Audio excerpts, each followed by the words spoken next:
Hi guys, yesterday அமாவாசை கிழமை இதுமாக கோயிலுக்கு சாமி கும்பிடலான்னு சொல்லிட்டு வந்திருந்தோம். நானும் என் ஃப்ரெண்ட்ஸு அப்புறம் பக்தர்களும் நிறைய பேர் வந்திருந்தாங்க. அப்படியே நாங்கள் சாமி தரிசனத்தை முடிச்சுட்டு நாங்கள் அப்படியே வீட்டுக்கு கிளம்பிட்டு இருந்தோம்.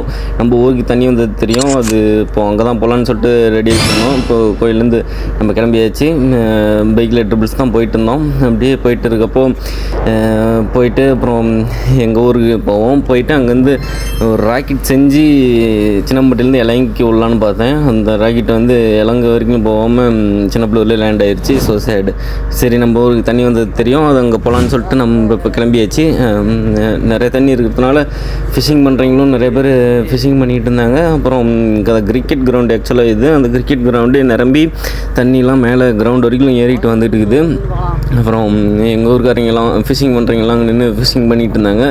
அப்புறம் உள்ளே போனோம்னா தண்ணி பரப்பளவு அதிகமாக இருக்கும். அங்கேருந்து ஒரு போட்டுக்கு இது இருந்ததாக தண்ணிக்குள்ளேயே போகலாம் அப்படிங்கிற மாரி ரொம்ப லென்த்தாக தண்ணி ஃபுல்லுமே கிரவுண்ட் வரைக்கும் எவ்வளோ ஏறி வந்துருச்சு பாருங்கள். இப்போ ஒரிஜினல் கிரிக்கெட் கிரவுண்டு ரவுண்ட் ஷேப்பில் இருக்கும்ல, சேம் அதே மாதிரி எங்கள் ஊரில் இருக்கும்.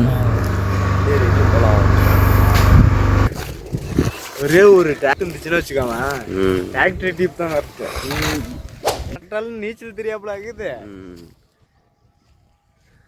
அப்படியே டப்பு ஊர்லேயே நம்ம போட்டிங் போகலாம், டீப் எடுத்து போட்டு டூவில் மீன் மாட்டோம்.